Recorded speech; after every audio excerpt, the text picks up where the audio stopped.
Bonjour à toutes et à tous, j'espère que vous vous portez bien. J'ai été étudiant, et oui, j'ai été étudiant. Et à l'époque où je devais valider ma licence en langue orientale spécialisée langue arabe, on me proposa de partir à l'étranger un an. Et j'ai saisi l'opportunité, je suis parti en Syrie, exactement à Damas, et j'ai vécu donc une année extraordinaire, faite de rencontres, la rencontre d'un peuple, d'une culture, la rencontre aussi de personnalité, d'individualité. J'ai passé vraiment une très belle année et je me suis lié d'amitié avec pas mal de personnes. Et avec les événements de ces derniers temps, eh bien, j'ai appris que ces personnes eh bien, sont mortes du fait de la guerre.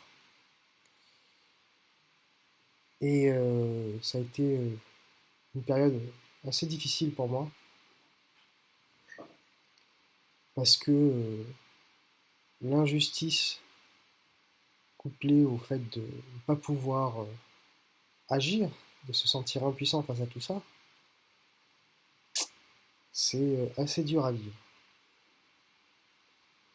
Donc j'essaye de pêcher des informations dès que je peux.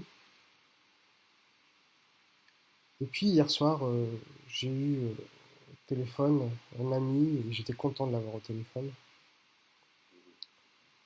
jusqu'à ce qu'il me raconte eh bien, sa journée. Alors je vais vous la raconter, je vais vous dire ce qu'il m'a dit, c'est lui qui parle.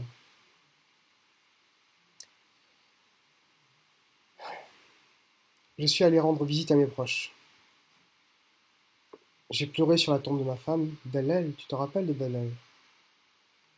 Et puis je lui ai demandé de prendre soin de nos enfants. J'ai pleuré mon Abdel Karim, mon Hammoudi, mon Yasser, ma Sana, ma sœur Mohamed. Et en fait, 6h40 précise, alors qu'on dormait tous, je me suis réveillé d'un coup à cause du bruit fracassant d'une frappe. Une frappe dans le quartier. C'était la première d'une série.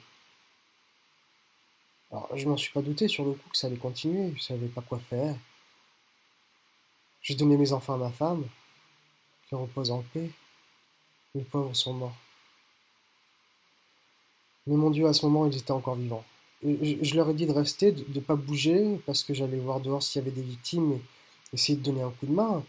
J'ai aidé un premier groupe de blessés, un deuxième, puis je suis retourné voir ma famille. Et en arrivant, je vois mon frère plus âgé, Yasser, par terre. Il est mort en essayant de sauver son fils, le pauvre Ammar. Ils étaient l'un sur l'autre, par terre, morts. Alors je suis monté voir mon frère Abdelkarim. Je l'ai trouvé mort aussi.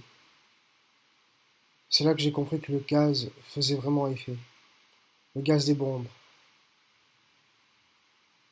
Et je les voyais, les gens, dès qu'une personne faisait 10 pas, elle tombait au sol. Je te jure, quand je suis revenu chez moi, j'ai retrouvé 25 membres de ma famille, tous morts gazés. Puis là, j'ai commencé à regarder mes enfants, ma femme, mes amours, je les ai laissés, ils étaient bien. Je suis sorti pour aider, j'ai trouvé que des morts en revenant chez moi. Je vous ai trouvé morts. Comment ils ont dû souffrir à suffoquer. Il n'y avait quasiment que des enfants morts empoisonnés. Mais vraiment, je veux comprendre, je veux juste comprendre pourquoi. Je cherche juste une raison à tout ça. Je veux rien d'autre qu'une bonne raison. Ils sont tous morts, qu'ils reposent en paix. Alors, on avait parlé un peu avec mon ami syrien un peu avant, et puis du coup, arrivé à la fin de son monologue, je lui demande tu crois qu'ils ont bombardé pour déplacer la population en lui faisant peur, comme c'était le cas à Rota ou Al? Et voilà ce qu'il me répondit. Je juge pas ceux qui partent, mais vraiment, comment quitter sa terre après ça? Pourquoi devrais-je quitter ma terre? Quitter ma terre. Nous sommes nés sur cette terre et nous mourrons nulle part ailleurs que sur cette terre. Peu importe que les agressions viennent du régime, des rebelles, ou d'autres groupes, ou de l'Occident. Wallah, je te jure, mon frère, l'Occident. Et même si on utilise 1000 fois du sarin contre nous, nous resterons, nous resterons, nous resterons, nous resterons.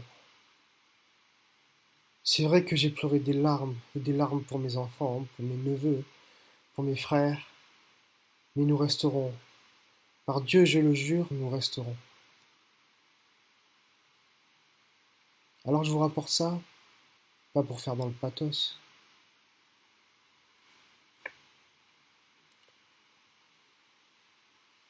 mais pour vous rappeler la dureté de la guerre.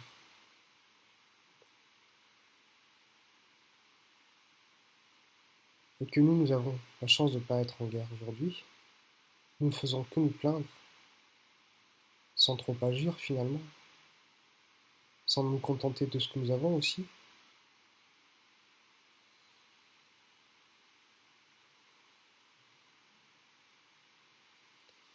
Faites attention à vous.